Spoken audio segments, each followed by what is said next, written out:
Good morning, good afternoon, good evening, wherever you may be. Yet another episode of Catching Up with Jacob. We're counting down to the end of the year. We're getting close to Hanukkah, getting close to the Christmas time.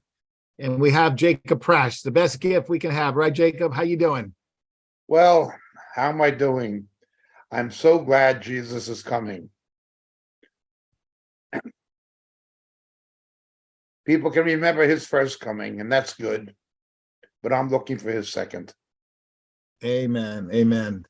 And at the same time, we remind people he came the first time in like manner, he will come again the second Amen. time.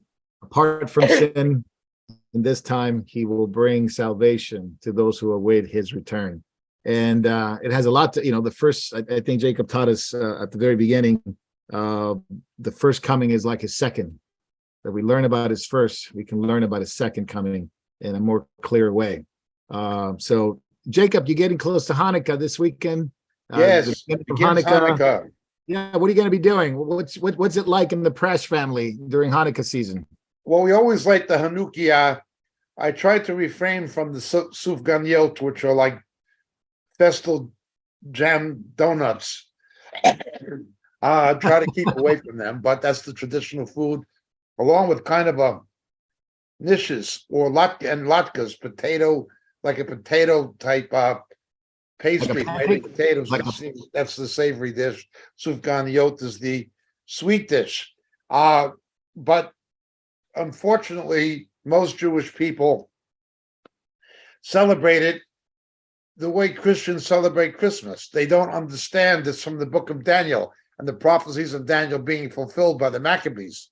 They just do it with some reference to the story of the Maccabees, but not understanding its full theological implications, the way most people would say they celebrate Christmas and they would somehow know it's about the birth of Christ, but not really understand what that means, that God became a man to atone for our sin and to bring salvation. So it's very much like Christmas culturally in the Jewish community. The story is there, but not the spiritual meaning of the story for most people. Even fewer understand that Jesus celebrated Hanukkah in John chapter 10. What the meaning of Jesus celebrating in the Jewish feast of light and miracles, Hanukkah, means doctrinally and theologically in John's gospel. Also, of course, Daniel 12 is chapter 12, 11 and 12 is pivotal in understanding the last days. The events of Hanukkah transpire again at the close of the age. What Antiochus Epiphanes did, the Antichrist, is going to recapitulate. So it has an important meaning for the return of Christ and what precedes the return of Christ. We've always brought our children up to understand all of these aspects, but I'm wearing my Hanukkah shirt. There you go. 9 instead of the normal 7 in a candelabra. There are 9, one for each day of Hanukkah. That's 8. And then the middle one called the Shamash, which you use to light the others. The first night you light 1, the second night you light 2, third night you light 3, always using the Shamash to light the others. This is the background of John 10. Of course, Jesus being the light of the world. He's the light that gives light to the other lights. Amen. Amen. Now, what do they call that middle one? The tallest one. The Shamash, which is also the Hebrew word for servant or deacon. Servant. So the servant lights up all the other ones, right? That's right. It's all there. Jesus came to not to be served, but to serve. Amen. Life as a ransom for many. So that's great. I love that. I love the turkey too. That's good stuff. Yes. Well, that's the Hanukkah story, and that's the Hanukkah and the Prash family. It's going to last. It was going to last 8 days, and in the Christmas season here, I guess it lasts 1 day. So yes. Hanukkah, Christmas, it all points to Jesus. The Nativity, of course, Amen. is our aim and our focus. And as the book of Matthew says, his name will be called Jesus, for he will save his people from their sins. Amen. What a wonderful story. And you're right, Jacob. It has become, in a lot of ways, it's always been traditional, and it's become part of the holiday season, they call it. And many people forget the reality of why we even have Christmas, let alone the fact that, he wasn't born on December 25th. That's the day people commemorate and celebrate it. But the reality is he did come. He did come to save Yes. sinners, and very few people know that. We have left-wing, the left-wing idiocracy of Great Britain. I'm sure America has the equivalent, but the British left-wing idiocracy want to stop using terms like Christmas because it could be offensive or alienating to Muslims or Hindus or Buddhists. Of course, they can have Diwali and Ramadan and so Oh, forth, yeah. but Christmas shouldn't say Christmas, or it should just be celebrated with Father Christmas, which is what the British call Santa Claus, and Rudolph the Red-Nosed Reindeer and Christmas trees are okay, but the nativity of Jesus isn't. And Yeah. there are organizations demanding that stables, nativity scenes be taken down on lawns of churches and from public buildings, libraries. This is what's going on.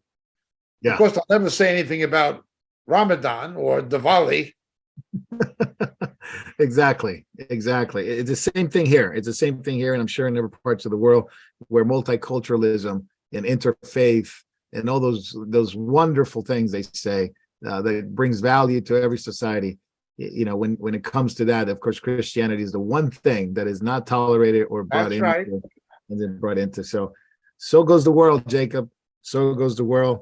But we're not like the world. We're going to talk about Jesus. What they don't understand is this is exactly what happened in the Roman Empire. Every religion was tolerated except for Christianity. Yeah, and it brought forth great persecution later on. Correct. Great persecution. Then after the Christians, they went after the Jews. That's exactly what happened then, and it's what's going to happen now. Jacob, any thoughts on that before we get started? The silver coins that were found in Jerusalem at the Ophel, at the excavation, the Second Temple area, Second Temple. Well, they proved that Barack Obama is an anti-Semitic liar. Barack Obama refused to block the UNESCO vote, saying that Israel had no historical or cultural claims to the Wailing Wall or Jerusalem or the Temple area. And he lobbied and pressured the British government and the New Zealand government to vote against Israel, with the UNESCO declaration that Israel had no historical or cultural claims to the Wailing Wall. Islam does, but not the Jews. Of course, it also overlooks the fact that you have radical Muslim preachers saying that all of Jerusalem belongs to Islam, including the Church of the Holy Sepulchre. They demand hegemony over the Christian sites as well as the Jewish sites, but it's not politically expedient to say that. These coins prove that Barack Obama is an anti-Semitic liar. Very true. Now, and Samantha Powers, his UN representative, who was born in Ireland, is an anti-Semitic liar. Very true. I remember that vote too. It was just a shame and a sham. But these coins, Jacob, they go back to the time of the Maccabees. It's kind of they prove that during the Second Temple period and the Hasmonean period, back to the Maccabean period, that the Jews were the indigenous people.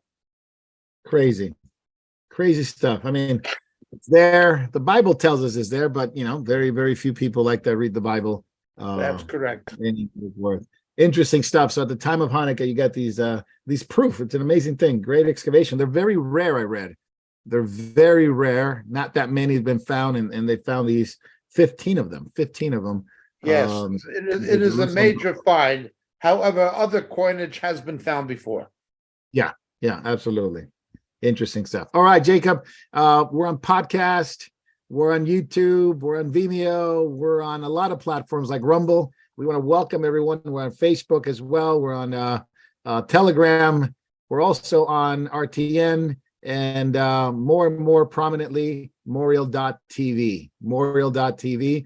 And you can find Jacob there. You can find a lot of things there. And you can find videos, old videos, newer videos, and the library keeps growing.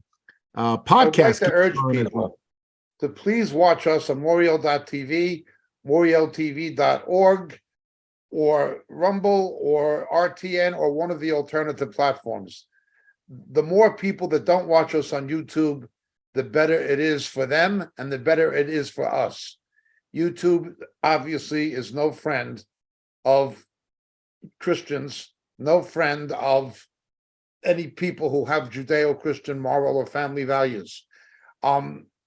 Certainly no friend of anybody who does not toe a left-wing political agenda.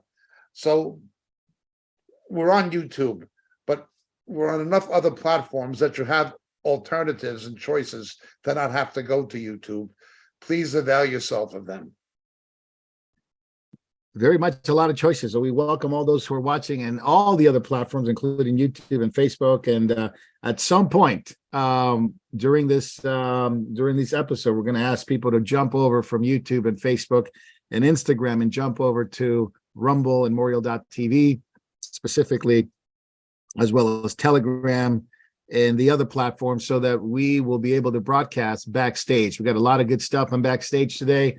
Excellent videos, some information about mRNA technology that's coming out, and we're gonna get Jacob's take on that. So welcome those who are watching, and welcome those who are gonna watch later. And we're so blessed to have Jacob. We're blessed to have you on live stream. And of course, when we get to backstage, it'll be great to have you there as well. So we'll give you plenty of notice when we're getting down to the end of this episode, so you can jump over to the other platforms and join us on backstage, because there are certain things that, even though there's a lot of truth coming out about all these other things that we've talked about here and catching up, we're still not able to freely broadcast them on certain platforms. They still don't want you to say certain things. So what we do is we take our stuff and we take it somewhere else. And Moriel.tv is a good place to start. And also podcasts. So if you are a big fan of podcasts, which increasingly more people are, grab a hold of Jacob's podcast.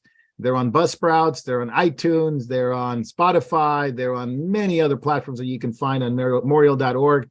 And you could also find them on the website, Moriel.org, and on Moriel.tv. You can find the podcast there and avail yourself of wonderful teachings from Jacob, from Sandy, from yours truly.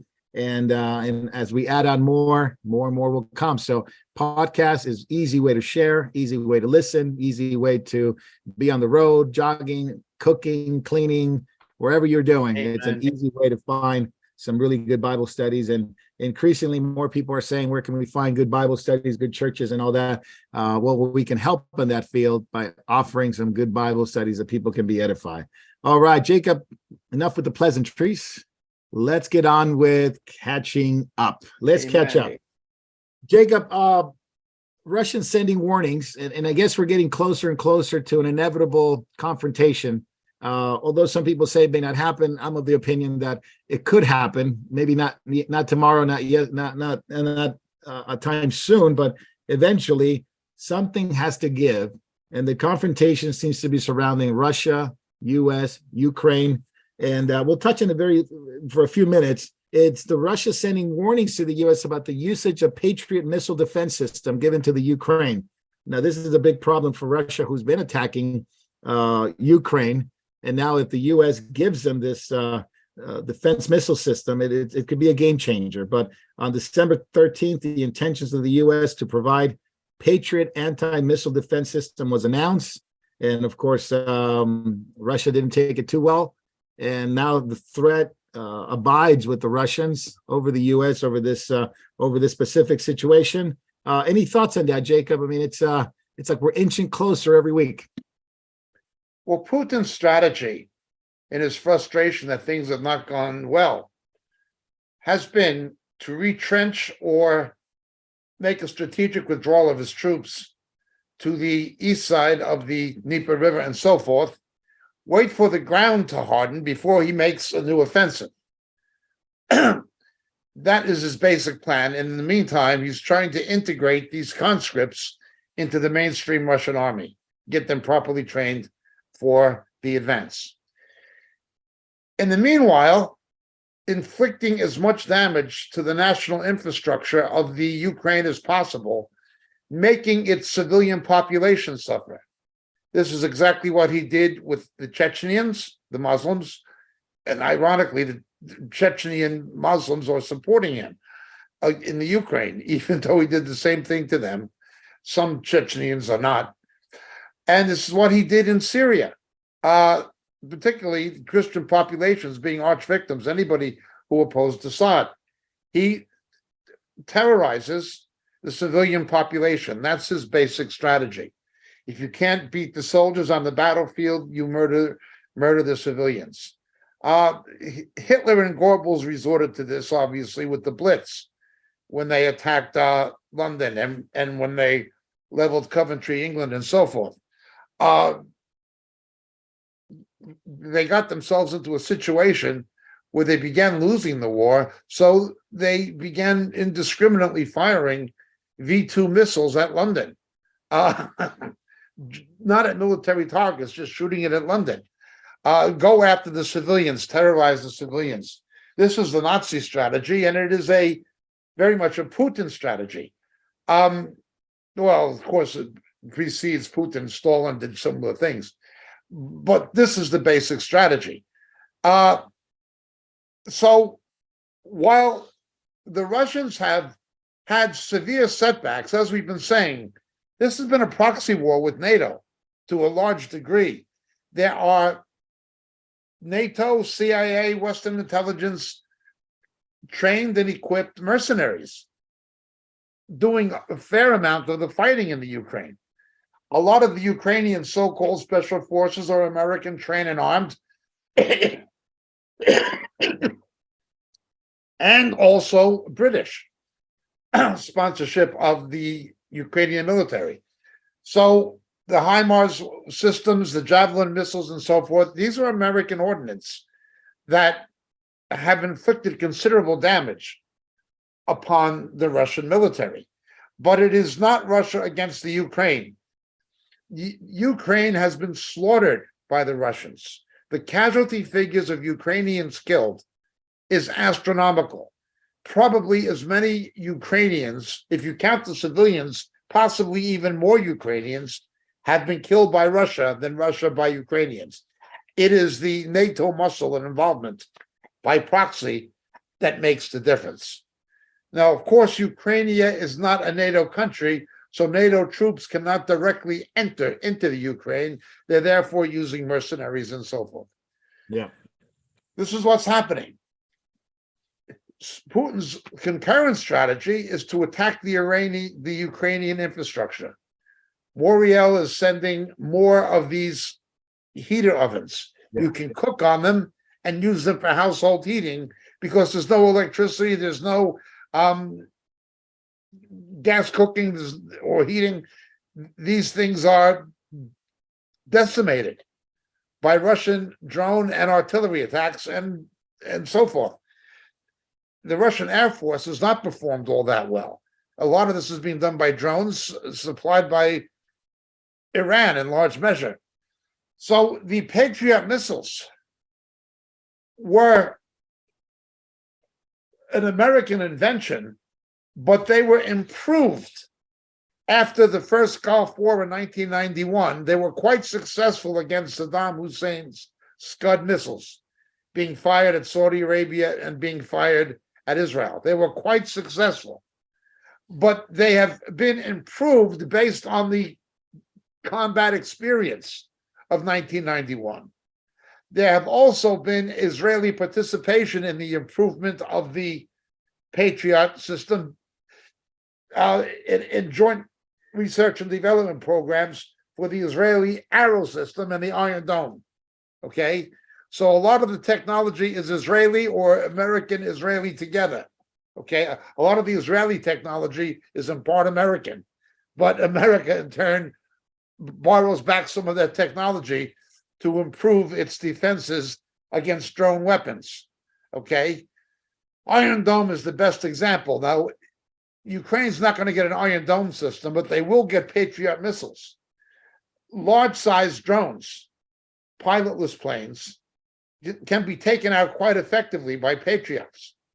So what this will do is retard damage, not stop, but retard and damage Putin's capacity to attack civilian targets in his efforts to terrorize the Ukrainian people and destroy the national infrastructure. This is why he's so angry. What, you won't let me destroy the electrical grid? You won't let me destroy neighborhoods? You won't let me terrorize the civilian population of the Ukraine with my drones? You're going to... help them to shoot my drones down. He's quite angry. That's his arrogance, but it's also his desperation. I think his saber rattling needs to be taken seriously, but so far, his bark has usually been worse than his bite. He was threatening a nuclear response.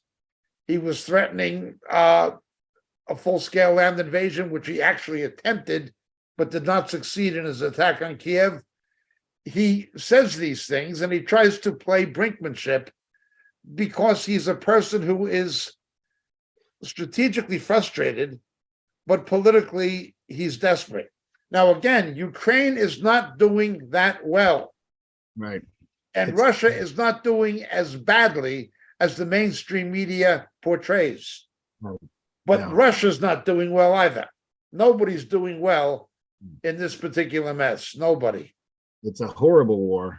And like usually in wars, there's the biggest people the biggest losers, people that lose are basically civilians. Yeah.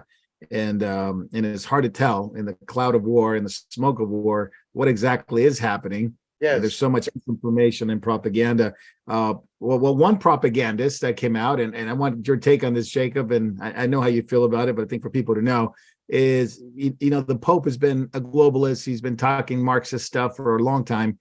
Recently, he came out and he said, look, in his last few messages of the year, he warned of apocalyptic, cataclysmic end of the year scenario where 2023 is going to look really terrible. Wars, famine, all these things. And he says, we need to cut back on spending.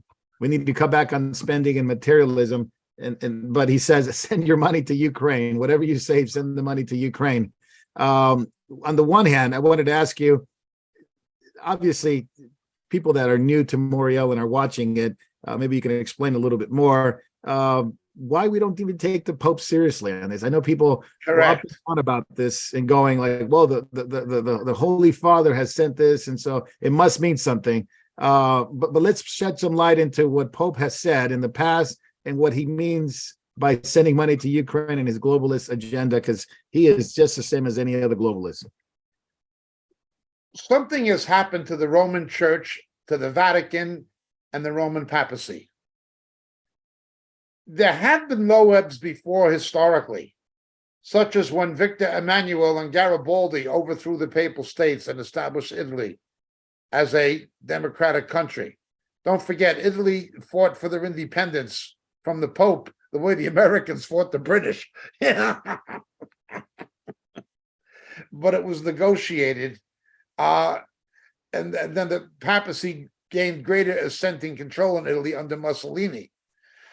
But for the first time in a long time,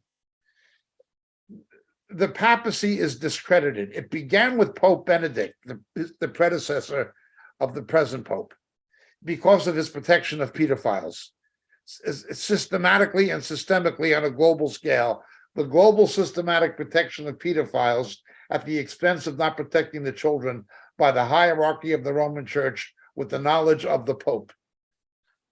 Okay, it became discredited to the point where something that was unthinkable happened. The Pope was forced to retire. Benedict was forced to retire. It was political intervention by Condoleezza Rice that the Bush administration wouldn't indict him. There were grounds to actually indict him, and other members of the Roman Catholic clergy probably could have been indicted by RICO prosecutions. Nonetheless, over pedophilia. Nonetheless, that was the beginning.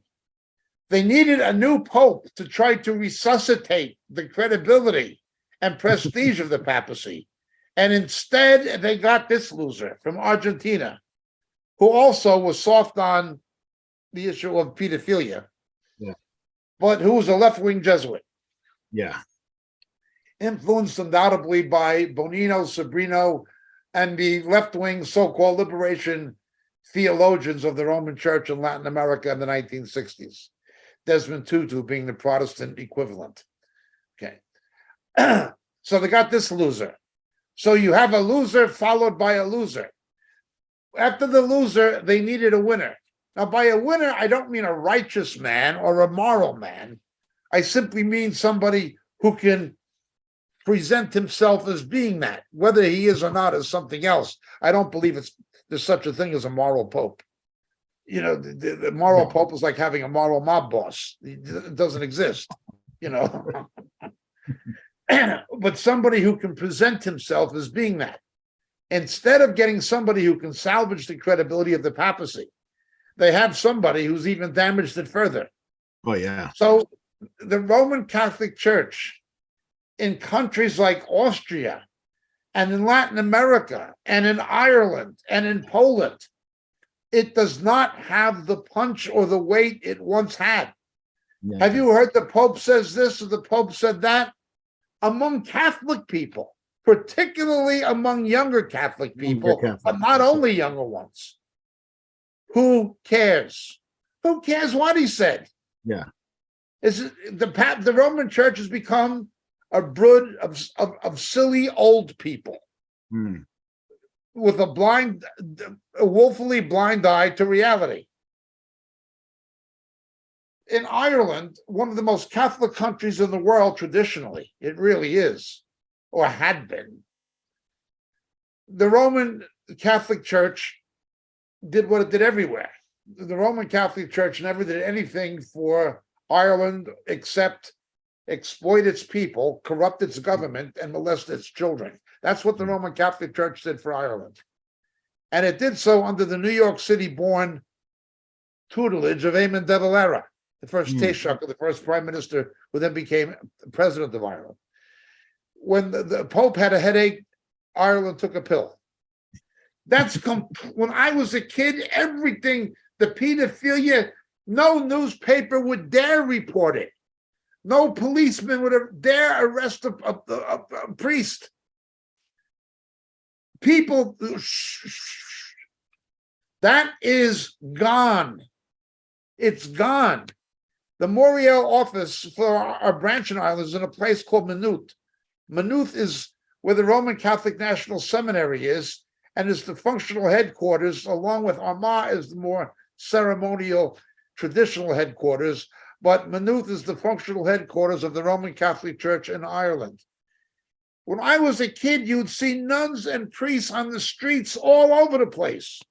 Every other person you saw was clergy or some. They're all gone.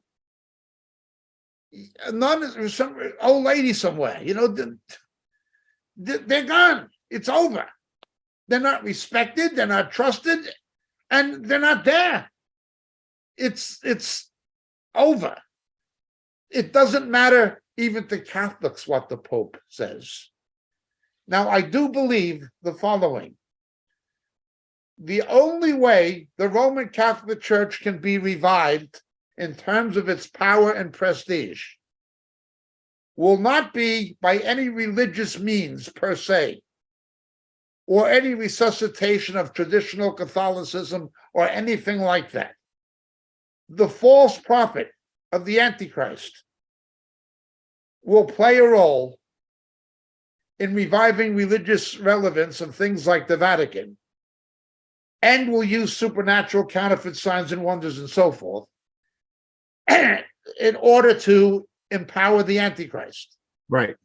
That is the only hope for the Roman Catholic Church institutionally, is the Antichrist. Every pope is an Antichrist. Right, he says he's the vicar of Christ, but they're going to get the Antichrist. They're going to get the false prophet who will lead this religious confederation. Nothing can ever save the Roman Catholic Church spiritually or morally. Nothing. Nothing. That was 1,000 years ago. Nothing could save it. But can it be saved politically? Well, yes, it can, by satanic power. And that is what is going to be its blessed hope. Its own version of the blessed hope. Yeah. It is amazing to think, you know, I grew up Catholic. Many of my family members are still Catholics. And obviously the gospel shed light into our hearts, and we could see the truth. And so we, you know, a lot of it, our dedication is to help people that are come from the Catholic background to see the gospel, to see the face of Jesus, Yes. of the gospel of Jesus Christ, light of the glory of God in the face of Jesus Christ, and which is the only way to be saved, not through the church, not through sacraments and the works that the Catholic Church does. But one thing for sure, its influence has diminished, but it's been a laughing stock. It's a joke now to see the Pope say things like this. Although some weird stuff, he begins to talk about the end of the world and things like that. I think that's how people begin to hear this stuff. He resorts to end of the world apocalyptic scenario. He sees it and he tries to make some kind of sense to it, but by involving himself in politics again, which brings up to another Irish guy, which is Joe Biden.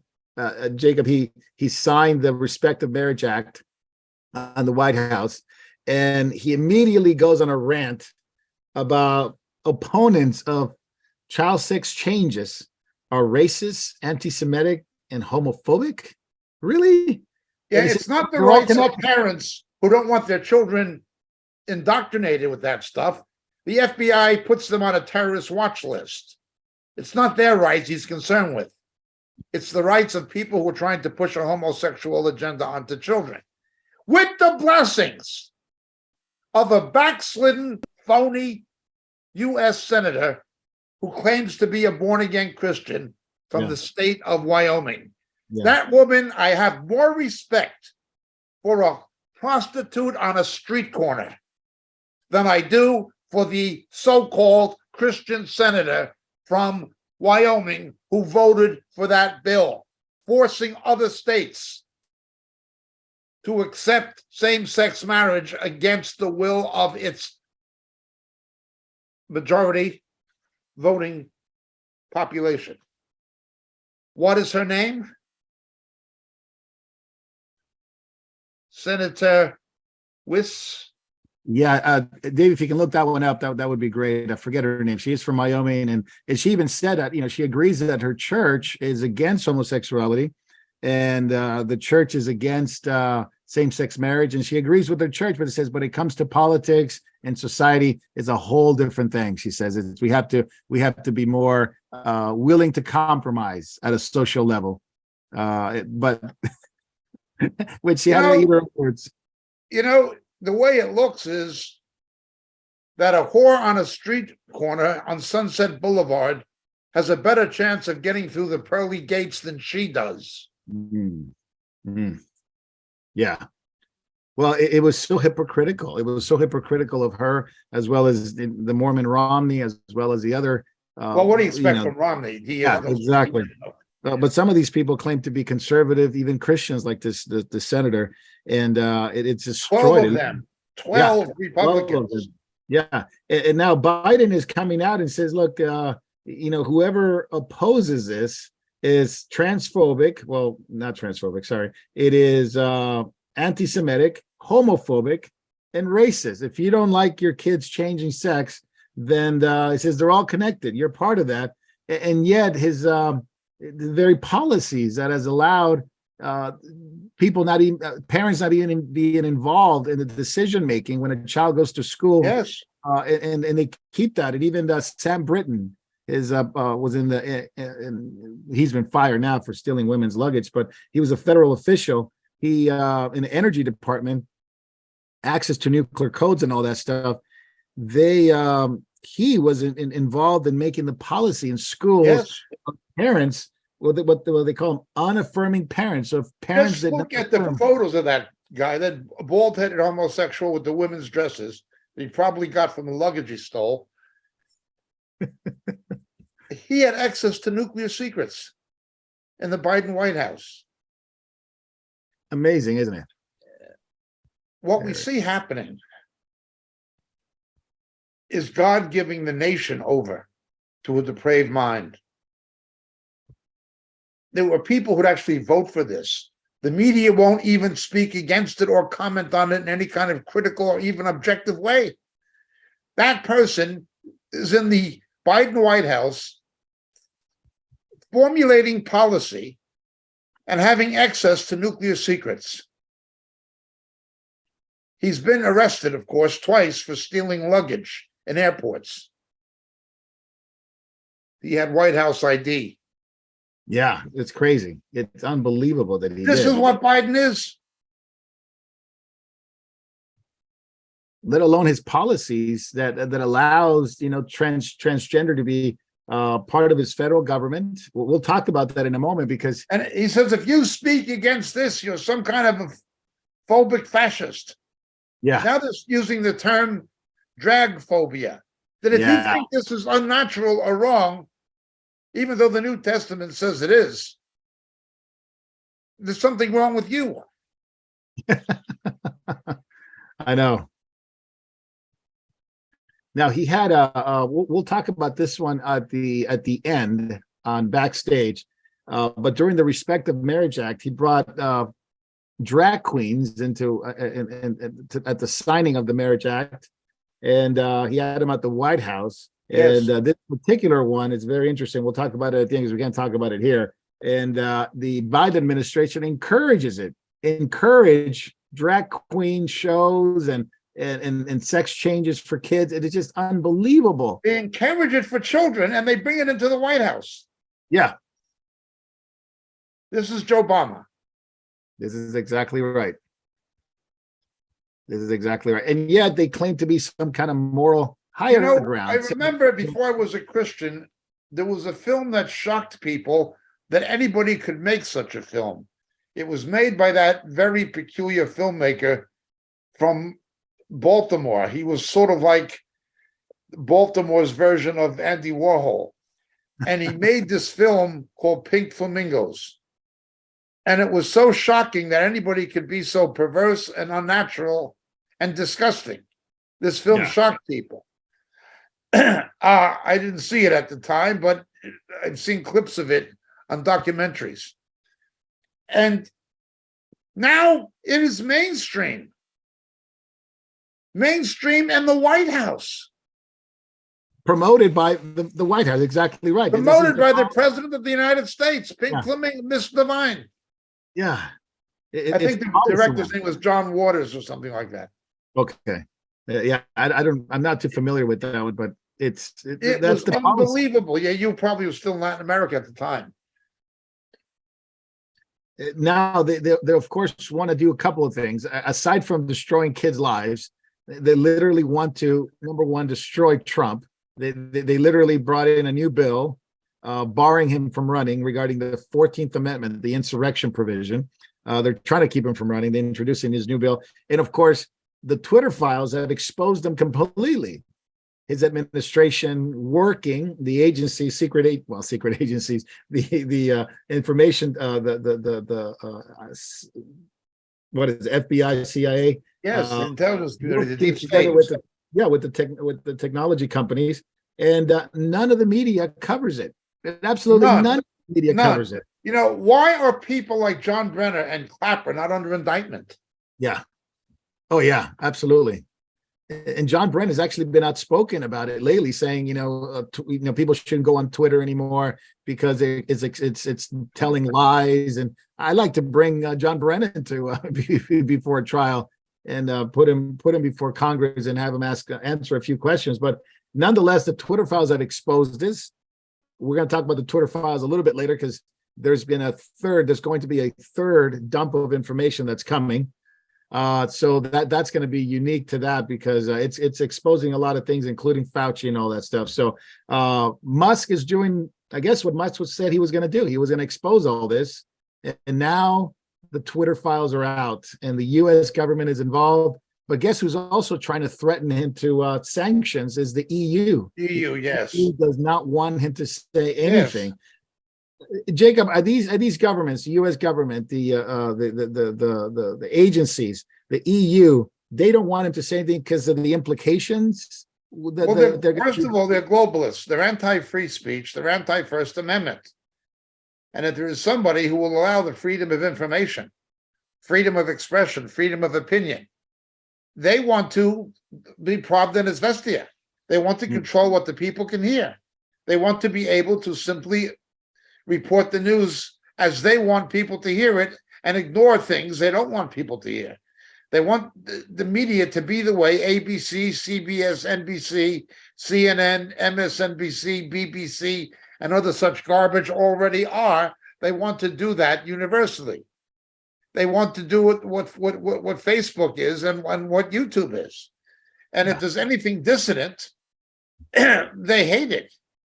They don't like Fox, but they hate things like Newsmax. Yeah. Or they hate things certainly like Elon Musk. They are a threat to their agenda, which, as I've said before, it has elements of fascism, it has elements of socialism, it has elements of robber baron capitalism. But what it really is cyber feudalism, neo feudalism, Cyber feudalism, high-tech feudalism, where the That's people are slaves and serfs, and then the bootlickers, the bureaucrats, the media are the vassals, and the Soroses of the world are, of course, the nobility. That is what they want. Yeah.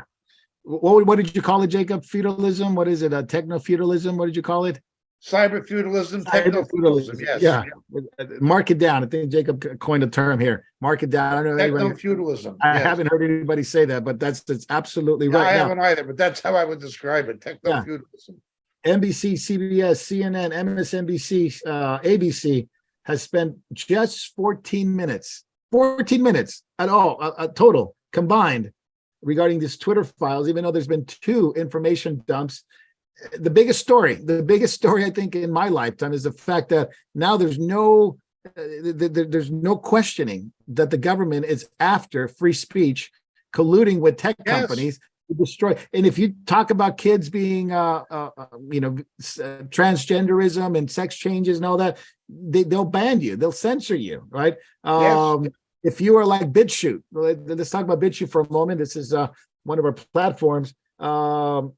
It's been was created to battle against YouTube. It was an alternative to YouTube at one point. Other things like Rumble and stuff like that came back after that.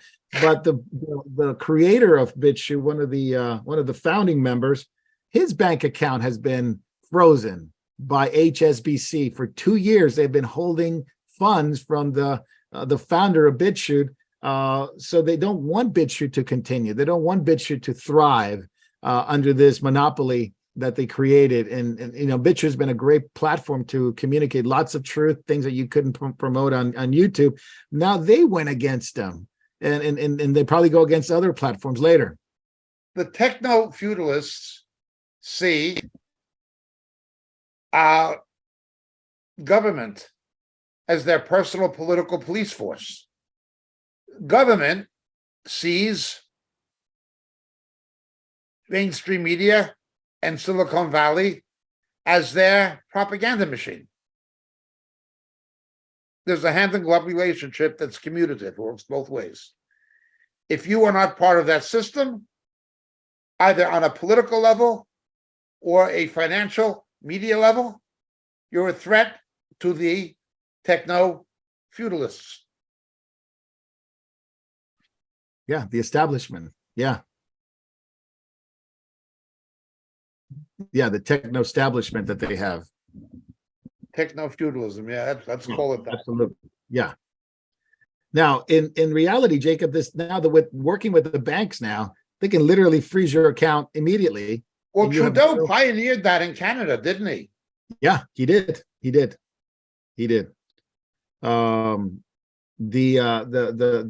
reality that HSBC for 2 years has held their funds. This is, and we barely finding out now because it's probably the news has been censored. Yes, the news has been censored for sure. Now, Jacob, in regards to, that's one thing with the techno world that's going on there. But what they don't show you on the news and what they don't show you in any of these tech things is the fact that the violence in different cities across the world, the US, UK, France specifically, and Germany, so we look at the big four countries there, are just completely out of control. One example would be LA. LA, the homelessness problem it's just, so far, the new mayor says it's a state of emergency. The drugs, the fentanyl use, it is unbelievable what is happening in those cities. San Francisco, it's California as well, video showing that you can get all kinds of paraphernalia to do drugs, syringes and stuff like that. But yet no one is being advised to go to a rehab center, to go get clean, to go get right. And this has been coming. This has been coming into major cities like LA, San Francisco. And we're 5 days away here from Title 42 expiring and a whole lot of chaos surging at the border, because now we have migrants, undocumented migrants coming in from China, from other parts of the world, not only Latin America, but other parts of the world coming through, Haitians. They've been held back by Title 42. Islamists among them. And it'll expire on December 21st. So you got 5 more days. What kind of environment are you going to see at the border, Jake? I mean, the next time it's going to be even worse than it is. Notice certain things that are happening concurrently with what Biden is doing. He's threatening to take states like Arizona to federal court for putting up their own walls using empty containers. He's saying that's a federal government's mandate legally, not the states. Yeah, but the federal government's not doing it. Yeah, but it's not your mandate. We'll sue you if you do it. You can't do it just because we're not. You can't protect your own state. The federal government has to. And if we refuse to, that's our choice. And then people will still vote for a Democrat senator. Well, look at Chicago. Lightfoot just got caught for hiding the violence from the media. She literally was hiding numbers and hiding videos from the media. So not that MSNBC, CBS was going to cover it anyway, because they're trying to hide it, but she herself was caught basically exploiting it by hiding the violence. This is amazing. Look, if you're a Democrat in Chicago and you voted for Spitzer or Lightfoot and you get shot dead, well, I'm glad you got your wish. Yeah. That's what you voted for, is what you got. I'm not going to weep at your funeral.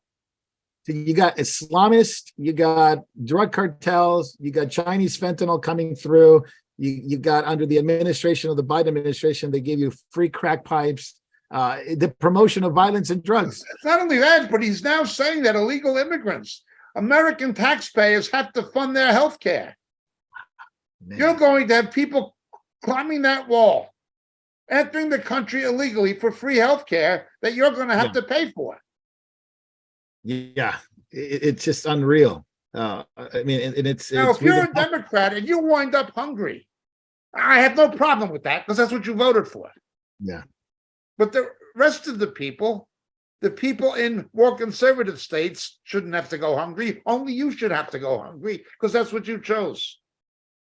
Jacob, do you agree that at some point the rubber band is gonna swing back the other way? You can stretch it and it's gonna snap back, and you're gonna have vigilantes. You're gonna have people taking matters into their own hands, and then it creates a bigger problem by allowing. Look, California wants to reduce the prison population. They're closing prisons. They don't want prisoners anymore. People with major crimes don't even have to serve sentence anymore. They're completely opening up the floodgates at the border.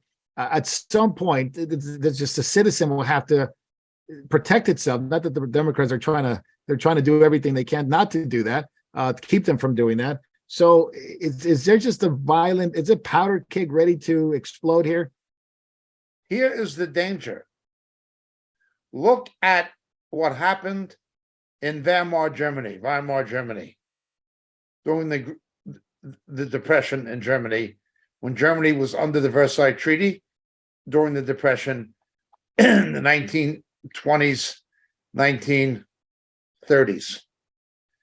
There was a general moral breakdown. The film and the Broadway musical Cabaret is played out against the background of what happened. The Liza Minnelli thing played out against the background of what was actually happening in Germany at the time. It is inevitable that there will be a backlash. When you go into disintegration and chaos and people are terrified, and somebody comes along and promises stability and prosperity, you're going to get a dictator. We know, however, that the ultimate dictator who's going to con people, that he's some kind of a messiah savior, is going to be the Antichrist.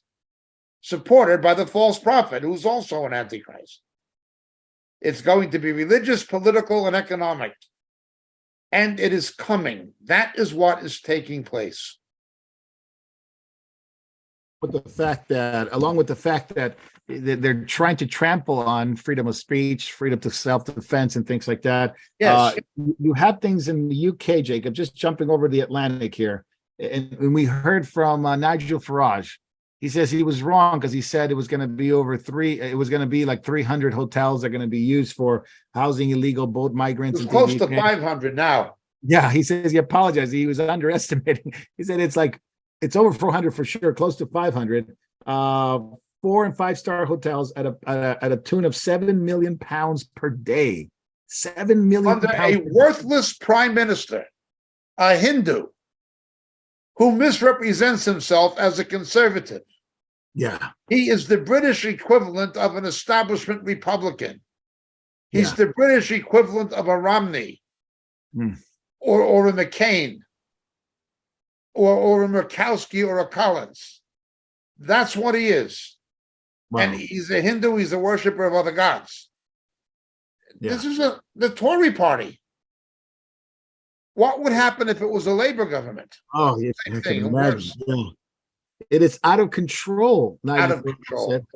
There are very few towns unaffected by this, and yet here in America we hardly ever hear it unless you go to independent media. Unless you go independent media, or you go to media that is being it's uncensored, and you get videos from the UK live, and you can see citizens warning about what's happening. And yet it's like nothing. It's like, according to the Tory party, nothing's really bad happening. Everything is good. We're coming out of the recession, they say. Now they're not in coming France, out of the recession. They're going further into one. In France, it's even worse. Paris, again, there was a game in Qatar, thousands of miles away, between Morocco and France, and the Moroccan fans raided Paris, set things on fire because of the game. I mean, Morocco ended up losing. God knows what they would have done if they would have won. But it was filled with violence in Paris by these migrants. So there were migrants from Morocco that live in. And they were angry because they lost the game. Yeah, yeah. But it just reminded me. Remember that time you were in Paris? I think you were there, or you had just left there in like 2012, 2013, and they surrounded Paris. Yeah, the Banlieue was on fire. Man.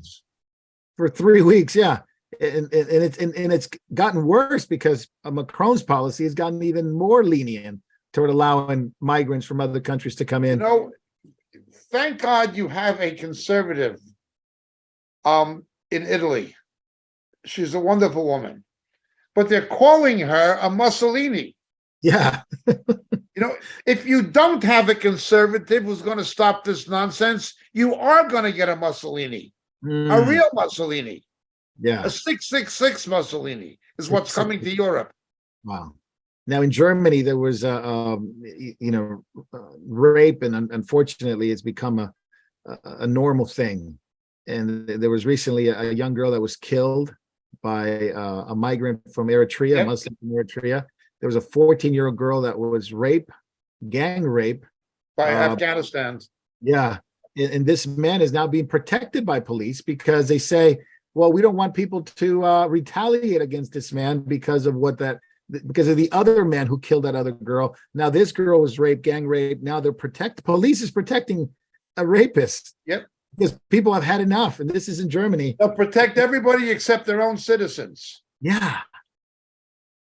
Violence has erupted just like the days of Noah. There are Muslims. There are Muslims. I don't say all Muslims, but there are Muslims.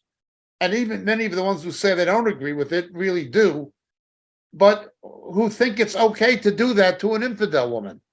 Wow. Now, I talked to a couple of friends of mine from the UK, but Birmingham, yes, has been saturated with Islamic refugees. Saturated.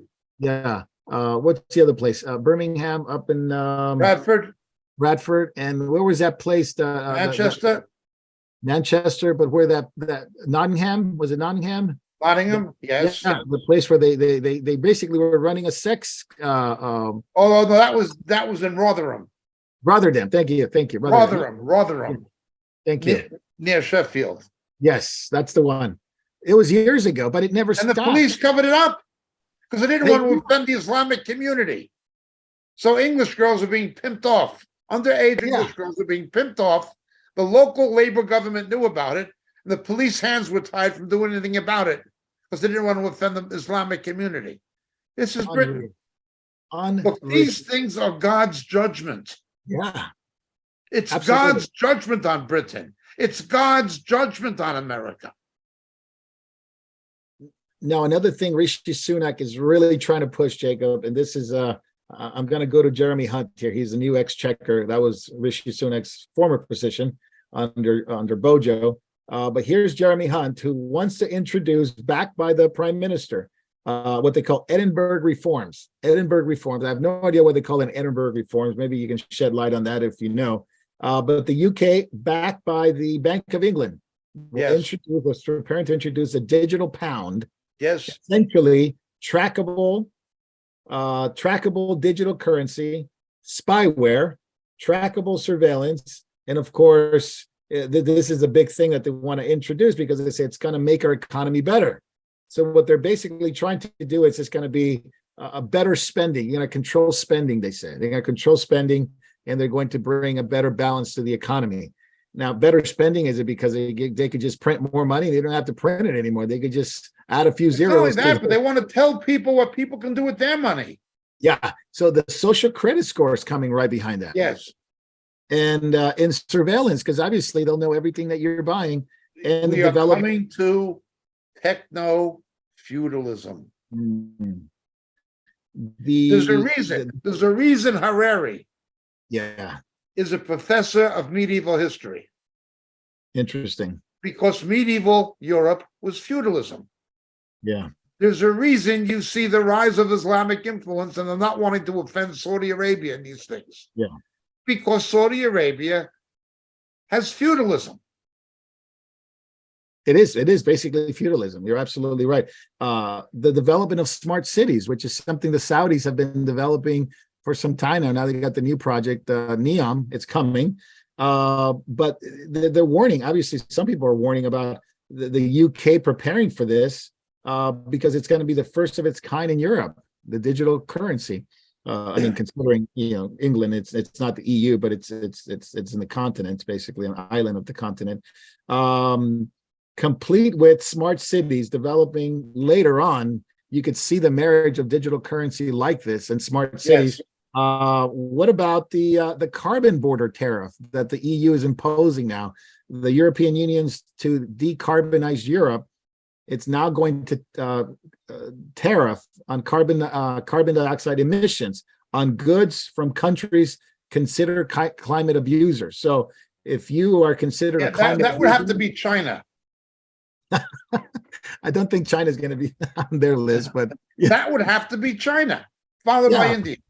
Oh man, yeah. Carbon Border Adjustment Mechanism, CBAM, second half of 2023.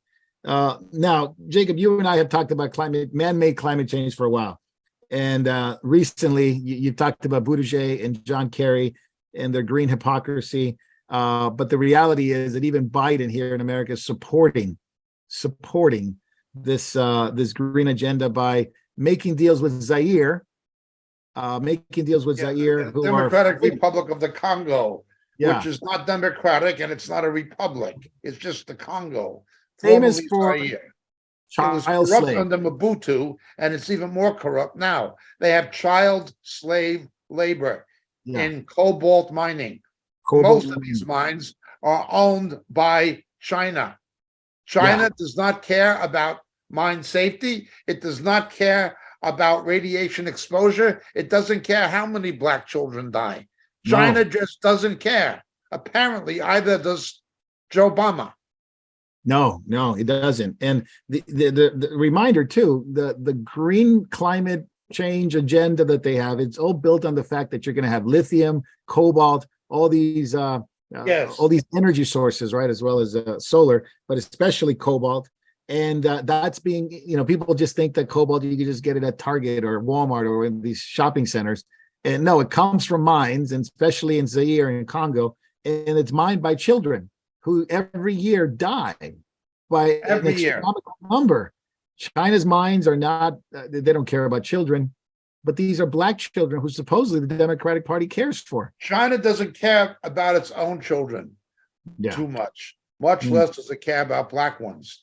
You can look at open Chinese government policy in China, and I've been to China many times.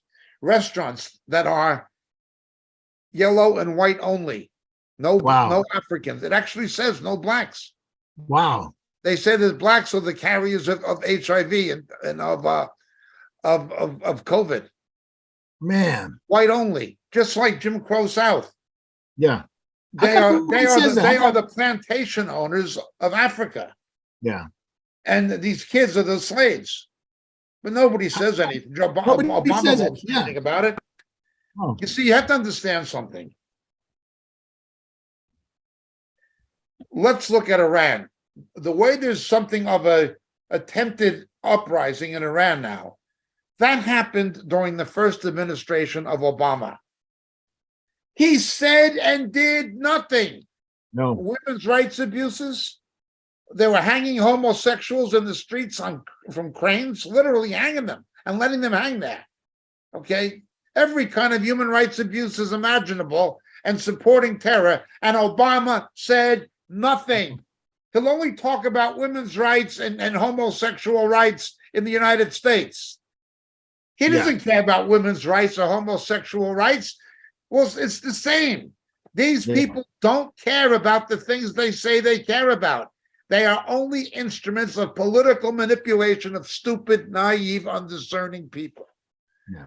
It's media psychology to control morons, and it works. That's all it is. They don't care about carbon footprints.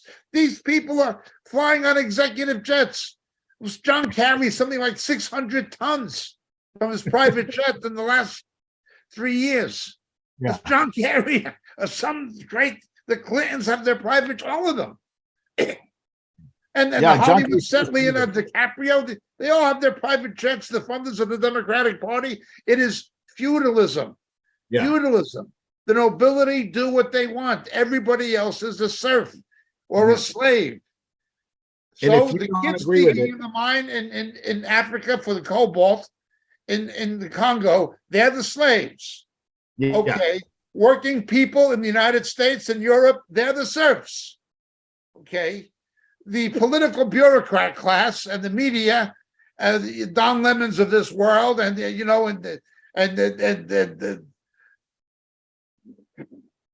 racial maddos of this world, and these kinds of people, and Scarborough and all these people, Joe Scarborough, they are the vassals. Okay, they're the vassals, and then the top is the robber barons. Yeah, it is simply they're the nobility. It's BlackRock, it's Goldman Sachs. It is simply feudalism. Yeah. They don't care about the environment. They have bamboozled stupid people into thinking electricity comes out of a wall. We have electric cars, they don't pollute. You have to generate the electricity somehow. It's coming from coal or natural gas. It doesn't matter if you power the vehicle on a fossil fuel or you burn the fossil fuel in a generator.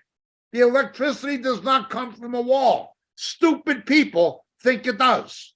And they know most people are stupid. Yeah. They've done the stupidity of the public who believe what they hear in the mainstream media. Yeah, they've done a great job through schools and media.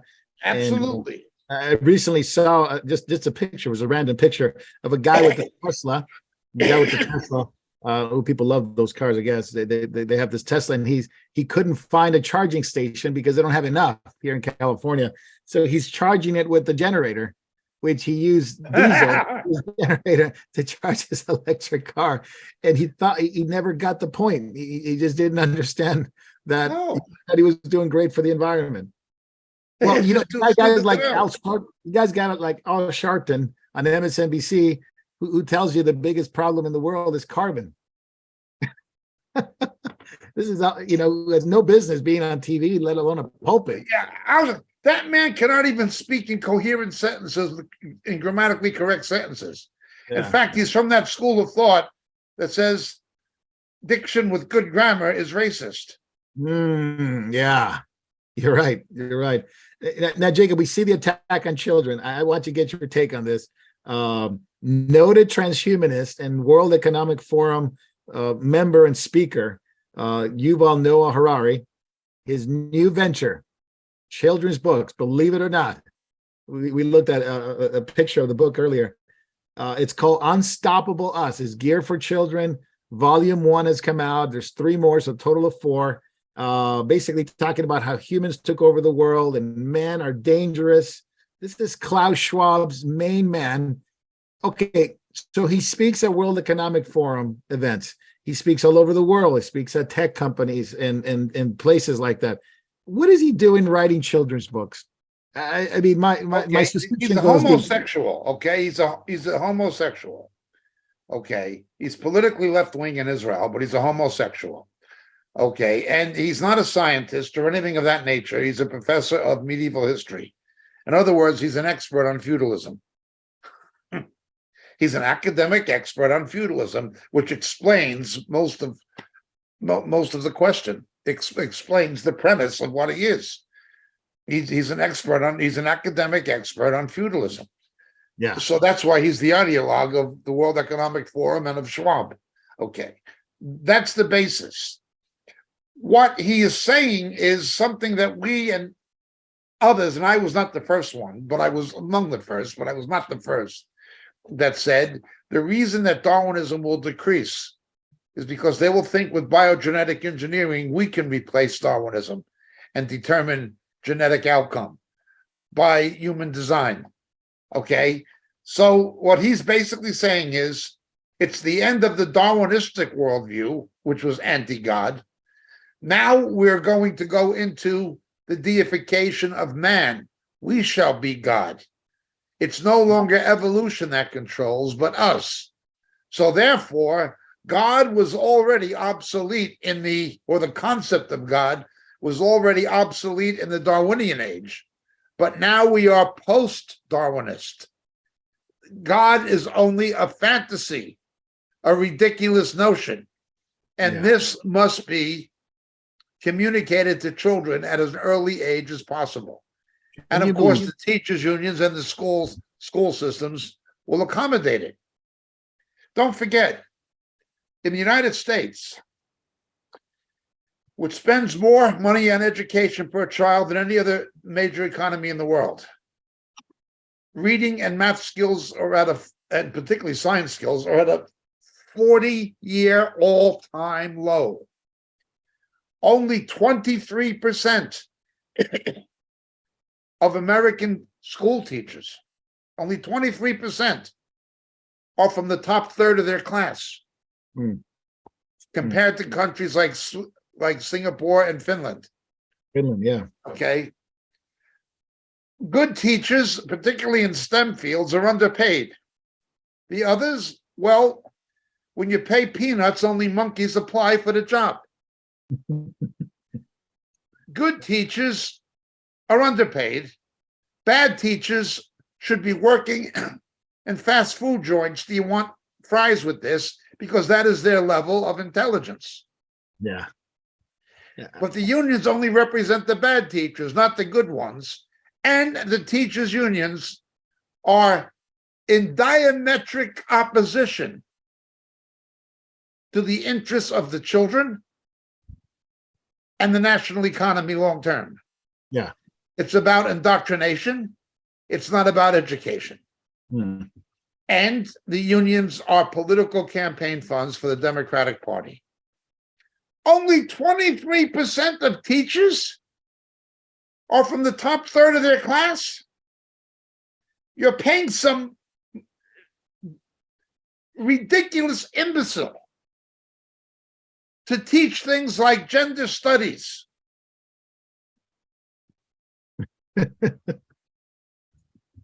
or feminist studies or some stupid garbage, useless garbage economically. They'll never get a job in high tech. Okay. While you have math teachers who can make 2 to 3 times as much money working in the computer industry. Yep. A math teacher is doing it sacrificially. They're underpaid, underrespected, underappreciated, most of them. To have some morons who are only there to indoctrinate children and are too stupid to know they're stupid. You've got teachers who are too stupid to know they're stupid. Harari's message, he says, is to change the worldview of children, he says. Yes, That's and the school systems will do it. Yeah, and it's marketed. Obviously, it's not just for United States, it's for different parts of the world. Harari has convinced an audience, he says, because he's been doing interviews on this, that God is a made-up story. He says he's done his job already of convincing people God is a made-up story, and he wants to make people cooperative, which is, he introduces some ideas here. His next book, by the way, is going to be on the agricultural revolution. So that's a fascinating thing to me, to think about what this man is going to teach children about the agricultural revolution. But here's some of the parts of his current book, Jacob. The history of humanity begins with evolution, he says, and the last common ancestors of humans are chimpanzees. So he begins with the idea of evolution, which I thought he was against it, but he says God is a fairy tale.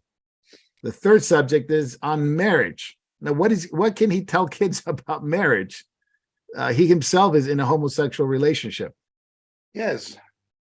He says people have one partner for their entire lifetime. Some people have more partners. Yep, some people have multiple wives and so on, yes. Yeah, several women at the same time. 2 men can get married to each other, and so can 2 men. 2 women can get married to each other, and so can 2 men. Basically, destroying the idea of a family and marriage. He says the deadliest people on earth are humans, and we need to make reparations. He ends the book with reparations to make reparations to the rats and to the locusts.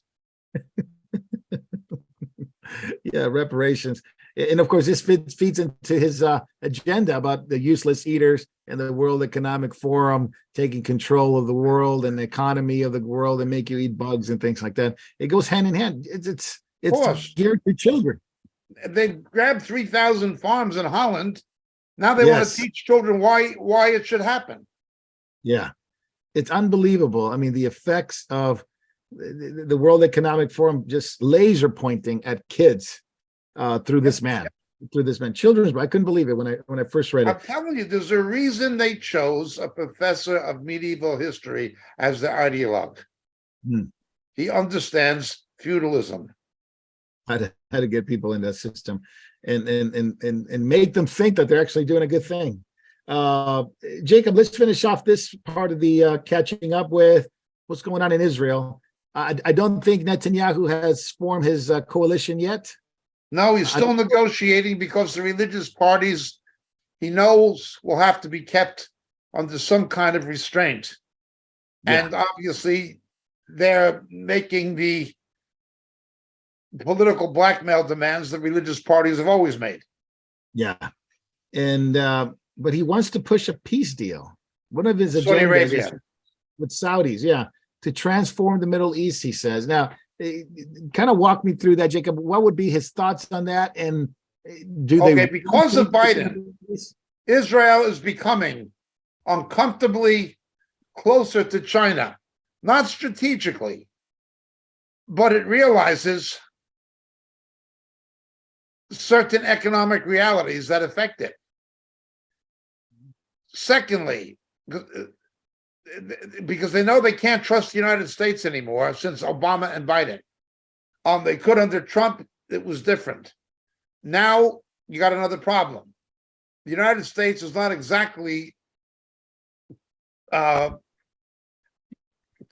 about Israel's relationship with China. Secondly, the United States has become alienated from Saudi Arabia. The common threat of Iran. The House of Saud will have to look elsewhere since they can't trust Biden. Where else are they going to look? To somebody who has that kind of military muscle. They're going to look to the Israelis. That is what it comes to. The so-called Abraham Accords will simply provide the framework for those kinds of negotiations to take place. However, I assure you, those negotiations have already been taking place. Those negotiations have been going on for nearly a year. Yeah. I mean, yeah, this is not the first time we hear about the Saudis wanting to make peace with Israel of some sort. But now it's Netanyahu. It's not Naftali Bennett anymore. And maybe they feel like they have a better chance to do it with Benjamin Netanyahu. He's been a big fan of the Abraham Accords. In fact, it plays a role in this because he's called the Saudis to become part of the Abraham Accords. This is under Trump. This is under Netanyahu's previous term. And now it's here. And the possibility of expanding this it's big, he says, because we'd like to have a historic peace agreement with the Saudis. Yes, that would be something. I've never thought it would be interesting. I never thought it would be like this. That, of course, will push the Sunni population of the West Bank and Gaza further in the direction of Iran. Oh yeah, absolutely. It's already force of Iran, getting all these satellite terrorist organizations to become their proxy, and it will create even more. Just we're coming down to the end of our catching up. Just want to make sure everybody remembers to send in your questions. We're going to put Jacob up in the hot seat in just a few minutes, but if you send in your questions now through Rumble, we'll make sure that Jacob gets it. We had some left over from last week, Jacob, so we'll make sure that Jacob, just real quick before we finish, the Gaza Strip, it's becoming again problematic. It's always been since the time that Sharon surrendered the Gaza Strip, that part to Hamas. Hamas won the election way back in 06, 04, 05, 06, and now it's been a thorn on the side of Israel for some time now. Well, since the time that the Saudi-owned and operated Bush-Cheney administration knifed Israel on the back and forced Israel to make a unilateral withdrawal from Gaza without any provisions or guarantees. None. For peace and non-aggression. The Israelis no sooner left when the Gaza Strip simply became a base to launch Katyusha rockets at Sderot, Ashkelon, and the outskirts of Tel Aviv, courtesy of Bush, Cheney, and the House of Saud Incorporated, the Carlyle Group connection, etc. That is what happened. You can blame these things on George, Bush, and Cheney. The Saudis played a role in that. Now they might play a role again because there's some Palestinian terrorists that want to be released in exchange from Israeli prisons. This is what Hamas. Yeah, the Israelis will have to release 2,000 prisoners to get back one Israeli soldier. That's the way these negotiations always go. That's the way they know the Jews will do it. While Muslims, the Islamists, don't care about their own people. They don't care about their own children. They know that the Israelis do. So one Jewish life is worth 2,000 Muslim lives. I wouldn't say that. I would say one Jewish life is worth 10,000 Muslim lives, but it's a good deal. Yeah, I mean they're going to hold over the Israelis over a barrel over this because they want this deal to result in more terrorists being released. Well, not only that, but the Saudi Arabians will make the release of Islamic terrorists by the Israelis a condition for improving relations with Saudi Arabia. The Saudi Arabians will be desperate to find ways to appease the Palestinian Arabs in Gaza and the West Bank if they make friends with the Israelis. They're going to have to show we can deliver something. We're getting something for you as a result of this. You know what I'm saying? Yeah. That is the way the chess game is being played. Horrible negotiations. This has been going on for these negotiations have been under discussion for months and months and months that I know of. Give me a year that I know of. And I don't have that much access to secret information. Well, the reality is when you put it all together, and you get down to the scenario of the end of the age, these things take on its life of its own. I mean, Yes. we're talking peace. Somebody's going to broker a peace. Someone's going to give the Jews access Yes, to the Antichrist will bring a false peace to the Middle East. That's right. That's right. So, Jacob, we got some questions for you. Let's put you on the hot seat for just a few minutes, and then we'll get on to backstage. Here we go. Jacob, does the story of Ezekiel laying on his left side for 390 days and 40 days on his right side provide any prophetic type or meaning in our time? Yes, absolutely. Okay. So this is from Ezekiel 4. Yes. Line on his left side 390 and then 40 days. So it has some prophetic meaning. Absolutely. But the 40 is always the time of God's testing. Awesome. Okay. Very good.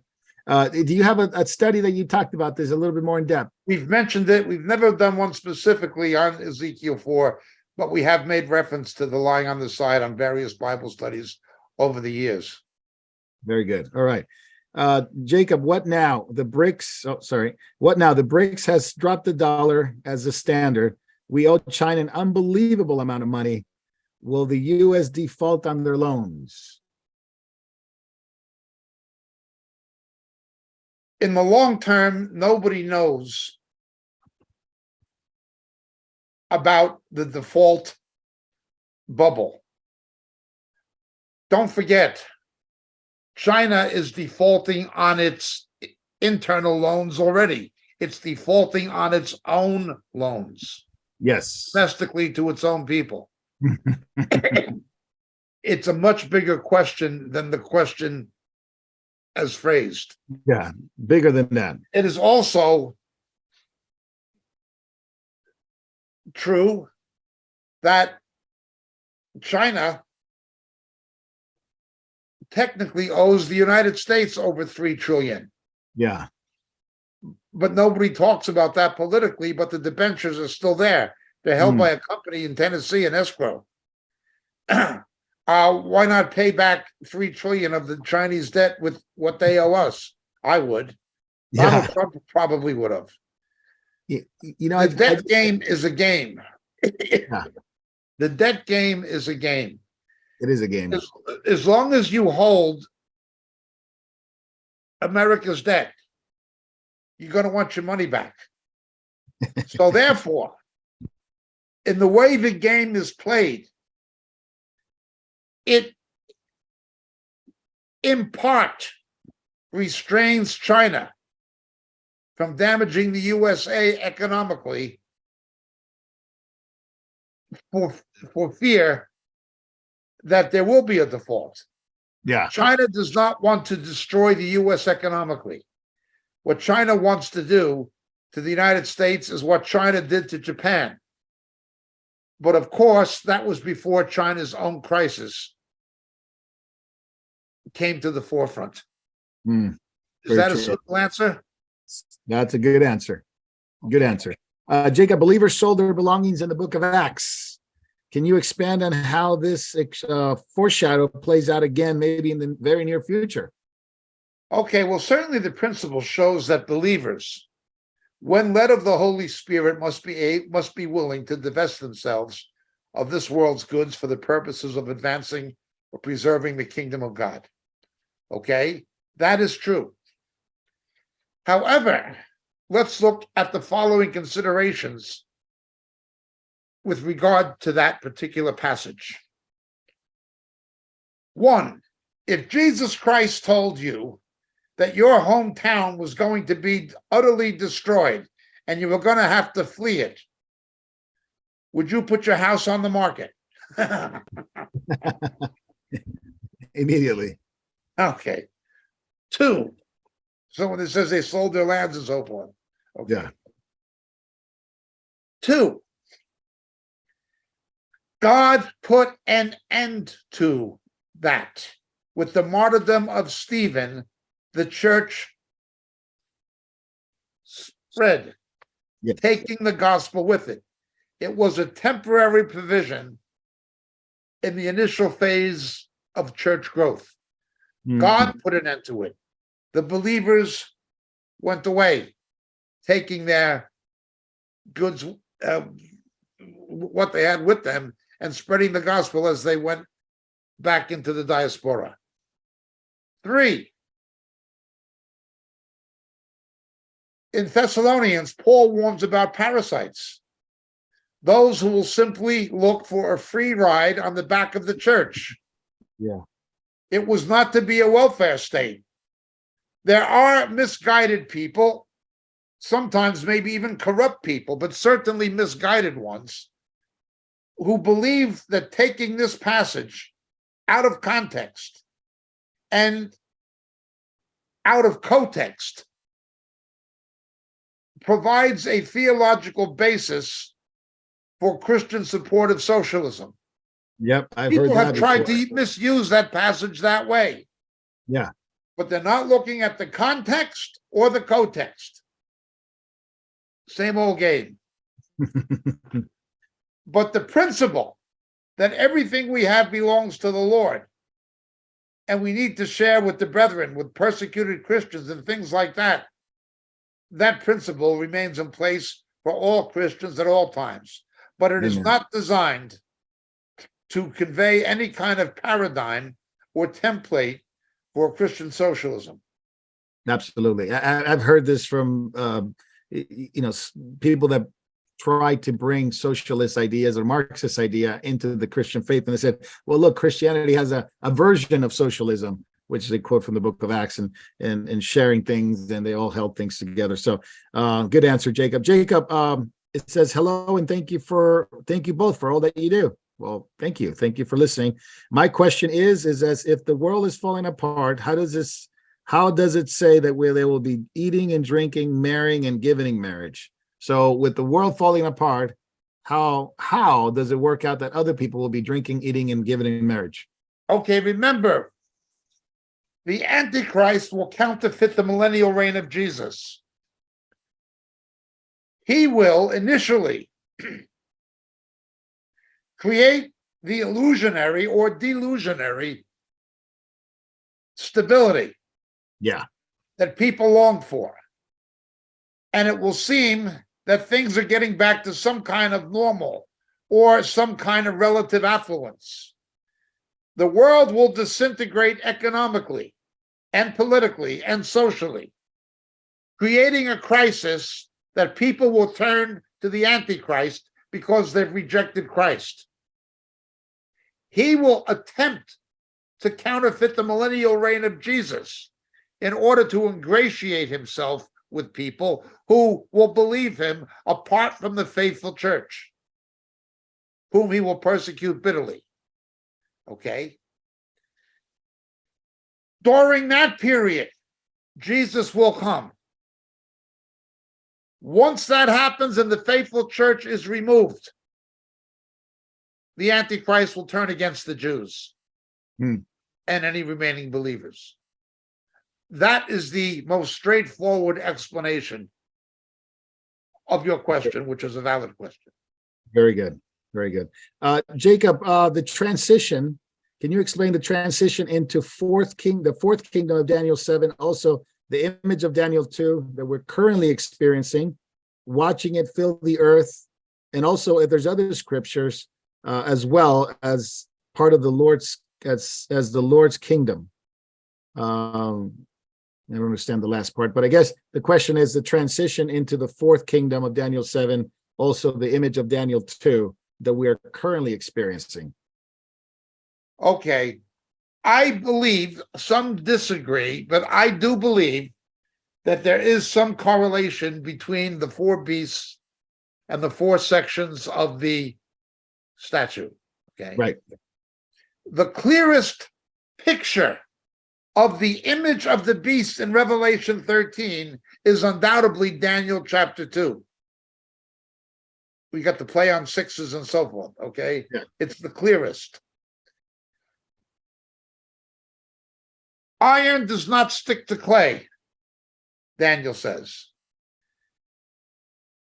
There will be a need to try to bring about some kind of cohesion, because you're going to have the weak and the strong, the rich and the poor. They will look for somebody who can make iron stick to clay, but the iron won't stick to the clay. They'll look to somebody who can do it. Yes, that's right. Okay? Right now, Europe is in crisis. Europe is in crisis. Post-Brexit, Europe is in crisis. Okay. The iron is not sticking to the clay. That's The true. economies of Eastern Europe, like Poland and Hungary, Hungry, yeah. Bulgaria, Romania, they are very much their own players. They are Atlanticists, like the British. In other words, they look to the United States and to the strategic relationship with North America, with the States and Canada, particularly the States. They're Atlanticists. Western Europe are less like that. They want a free ride off the American taxpayer for things like defense, but they are not Atlanticists the way the British are or the way the Eastern Europeans are. You have a divided Europe. You've always had a Europe divided by ultramontanism. That is the countries on the northern side of the Alps and the countries on the southern side. The Renaissance happened one way with Gothic architecture in the north of the Alps, and it happened with like Baroque architecture on the southern side of the Alps. Europe has always had a north-south divide between the Latin countries and the Germanic, Celtic, and Nordic countries. It's always had that divide, okay? Always had that divide. And it has always had an east-west divide between the Eastern Orthodox countries and the Roman Catholic countries. It has always had that divide. Iron does not stick to clay. The period of transition we are in now can easily, or most easily, I should say, not easily, but most easily be understood by correctly interpreting Daniel chapter 2. Very good. Very good. Thank you, Jacob. I think we have some studies on Daniel 7 and 2. I don't remember correctly, but they're on your book for sure, Shadows of the Beast. So if people get a hold of that, that'd be great. Jacob, here's a question. Why was Israel called Palestine by the Europeans when Palestine wasn't even a name? No one, the old Europeans, knew it was Israel. It was only Palestina. However, the let's land. Go back to the 2nd century. Yeah.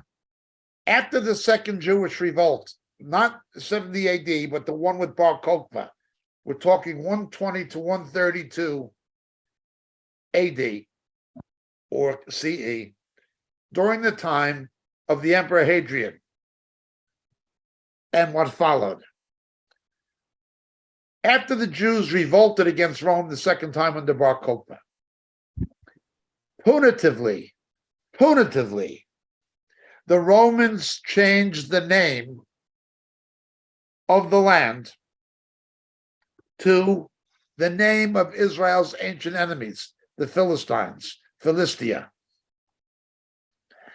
The original Philistines were Indo-Grecian. They were not Arabs.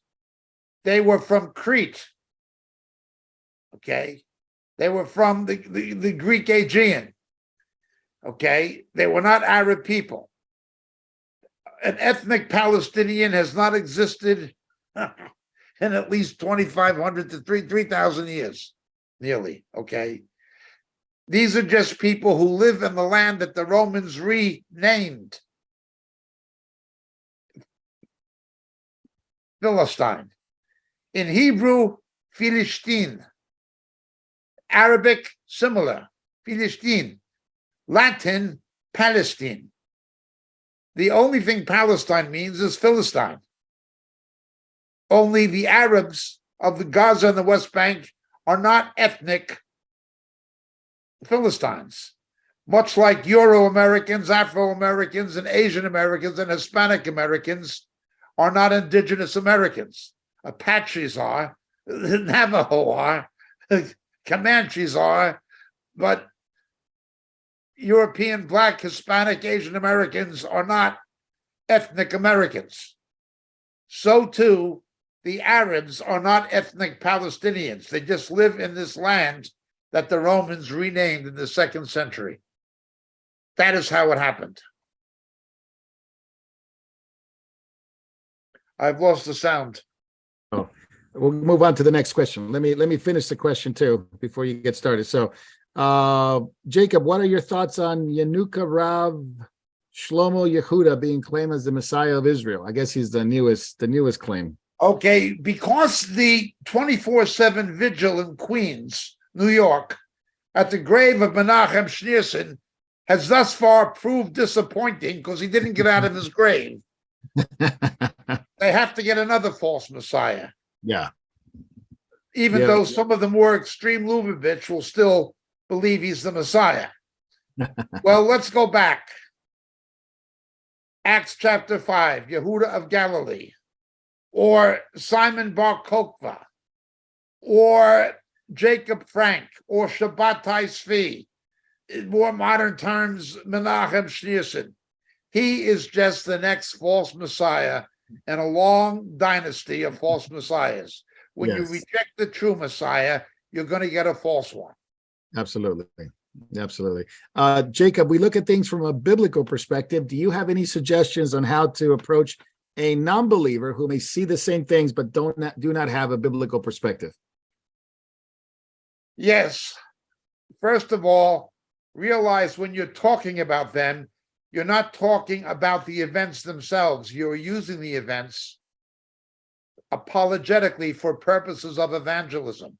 In other words, you're trying to witness to the person and share your faith, and with the help of God, see them come to faith in Jesus. Okay. What you do is very rationally show them the predictions in Scripture and the fulfillments. And you make it clear, look, this is not like Nostradamus or the Tibetan Book of the Dead. It's not a matter of interpretation. These were literal prophecies about his first coming, that he'd be born in Bethlehem, who his ancestors would be.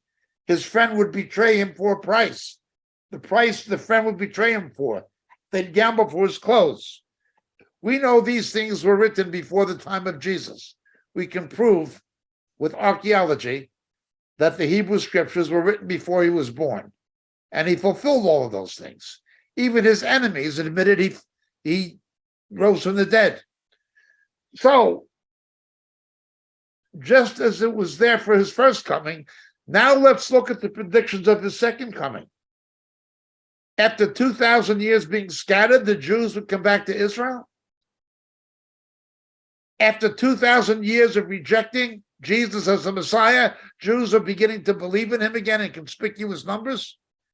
Look what it says in Romans 11 is going to happen. Globalization of the world currency into some kind of a digital currency with a number that can be subcutaneously implanted. How could that have been even thought of by anybody? But here it is.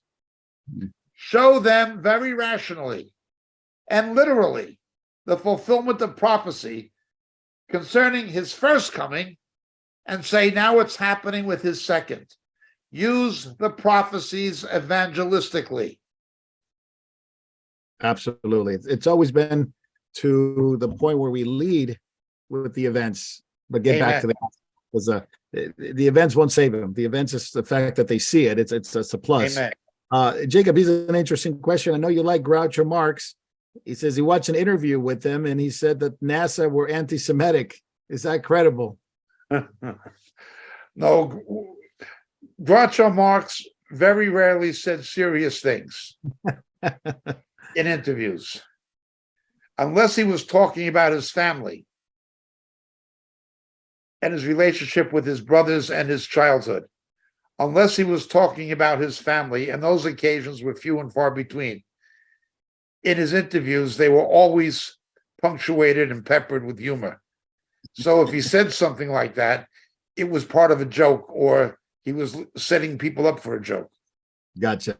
Jacob, 5 Italian families like the Orsini, and also one Jewish family, the Rothschild, the top tier control of this world system? Question mark. Say it again. The 5 Italian families like the Orsini family, right? Also the one Jewish family, Rothschild, top tier controlling this world system, question mark. How do you know the Rothschilds were Jewish, are they? Yes, sure. Okay. Okay, the House of Rothschild was founded by Meyer Amschel Rothschild. He believed the only way to stop the anti-Semitism in Europe was to have political influence. But Jews couldn't have any political influence, but they could get economic influence. So he believed in developing economic influence as a way to have political influence to stop anti-Semitism. But it never worked. The Holocaust happened anyway. Okay. The Soviet Union began persecuting Jews anyway. His idea has never worked. Yeah. Let's talk about the international banking establishment. And most of it is based in New York and London. There is some in Luxembourg and Switzerland and the Far East. But those other major banks, like Macquarie Bank in Australia, or Credit Suisse, which is in big trouble now, or even Deutsche Bank, although that is closer, these banks are not minor league, but second-tier players to the big investment banks. The investment banks are different than commercial banks. Investment banks are interested in things like initial public offers, day trading, things of that nature, IPOs. That is their basis. Now, let's look at these big banks, the biggest banks. The Rothschilds are based in France and in England. But the biggest bank in Great Britain, or the biggest banking dynasty in Britain, are the Barclays brothers. Barclays. They are English Roman Catholics. Okay. Let's look at the United States. Goldman Sachs was founded by two Jews, Goldman and his son-in-law Sachs. But not all of the CEOs of Goldman Sachs are Jews or have been Jews. Whitehead reinvented Goldman Sachs. He was not a Jew. Hank Paulson, who was George Bush's Secretary of State, professed to be an evangelical Protestant. The bank was founded by Jews. America's biggest banking dynasty with the Mellon family out of Pittsburgh and New York, not Jews. Okay. Chase Manhattan. Chase was not a Jew. He was back in the 19th century. Either was Jay Gould or any of the founders of these banking establishments. But the biggest banker in American history, J.P. Morgan, not a Jew. Brown Brothers Harriman, not a Jew. Are there Jews in it? Sure. But if you look at the big funds like BlackRock and Fidelity and things, Mr. Johnson and Abigail Johnson are not Jews. That's their Fidelity. BlackRock, the same.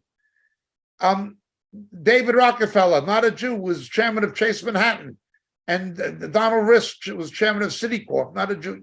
You cannot say it is a Jewish conspiracy. It's ridiculous. The majority of these people are not Jewish, although there are certainly Jews in it and always have been. Look, the devil's always. Managers. Let's go to Silicon Valley and high tech to the new robber barons.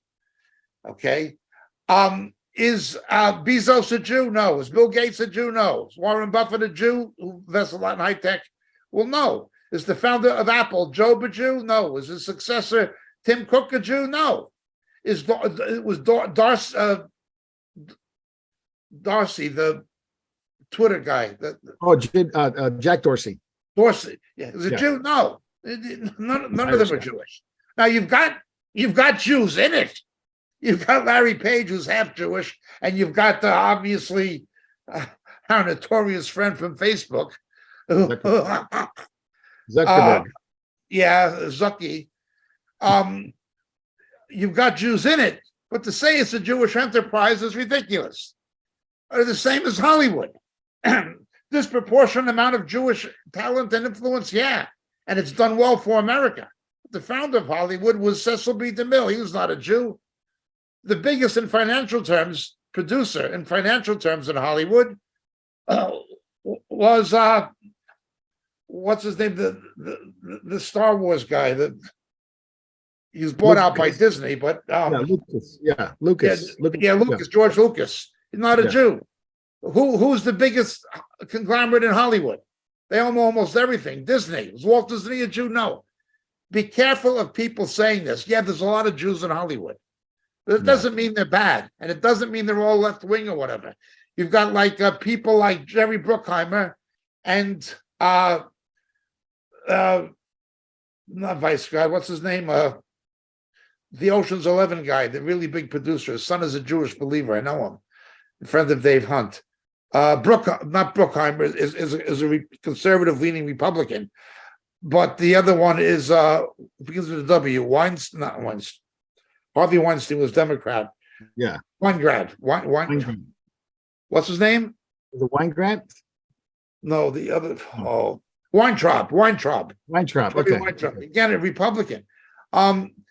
Be careful of people who say these things. Yes, there are Jews in these things, all of them. And there's maybe even a disproportionately large number of Jews in them. But to say that they're Jewish enterprises is factually untrue and purely anti-Semitic. Yeah. Look, I always say, look, the devil's going to use Gentiles and Jews to destroy the right. Yeah. And he's always done it, and he's done it, with whoever's available for his usage. So now I will say one thing. The Jews were to be lights to the nations because Jesus was a Jew. Because grace and truth came from Jesus, because righteousness came from Jesus, okay? Because God used the Jew to bring light into the world. Satan will use Jews to bring darkness into the world. Yeah. No, the Antichrist will in some way, the Antichrist and false prophet, one of them will in some way be a Jew. Yeah. Because they'll have to counterfeit Jesus. Go ahead, Mark. Jacob, would you consider doing a study on Ezekiel 4? That's one of the questions. I would consider it, yes. Okay. Jacob, is it possible that the issue of immigration as a global migration with visions of new governors, is it possible that immigration issue is a global migration with visions of governance as emerging? It relates to the Antichrist arising at a time in Daniel with the conflict between the kings of the north and the kings of the south, the northern hemisphere and the southern hemisphere, the developed world and the developing world. It relates to that, but it's a big subject. Yeah. Jacob, thoughts on, it's on, it's on Shadows. It's on Shadows, yeah. What is your thoughts on Ectolife, the baby pod facility manufacturing babies? Do they have souls? We have dealt with this issue again in Shadows of the Beast. Yeah. When you genetically construct a human being, okay, where will its soul come from? This will in part relate, but I can't go into it now, to the prophecies about the Nephilim. Yeah. Where will the souls come from? Yeah. Okay. Where will the souls come from if a human is an automaton? Yeah. And these things will have to be automatons. They will be organic, but they will be organically interactive with silicone. It'll be both carbon and silicone. Yeah. Yeah, exactly. Shadows. So read Shadows of the Beast for that one. Shadows of the Beast, yes. Jacob, last one. What do you expect from the next generation who are kids getting brainwashed? When they grow up, will the moral decline be exponential? It will become like the way the Roman Empire was in the first century and in the second century. Yeah. That is the way it is going to be. The unnatural will be considered socially normative. Yeah, absolutely. Yeah. Even though, because people are still made in a man's image and likeness, they will question it privately. socially and culturally, the unnatural will be considered to be natural. Absolutely. Absolutely. Thank you, Jacob. We got a lot of questions today. We had some held over from last time, but thank you so much for that. And Thank you. How to record it. Well, that would conclude catching up with Jacob. We're about to move into backstage. So just people to start migrating over now. So get out of Please YouTube. do so. Come to Yeah. Moriel.tv, morieltv.org. Come to Rumble, come to something, but get off of YouTube. We can't talk about these things, and Jacob will get into a lot of trouble if he were to talk about these things. We got stuff about the Marriage Act, the dragophobia, stuff about the mRNA vaccine, Robert Malone, all that stuff. It's coming up. Yes. Let's move over.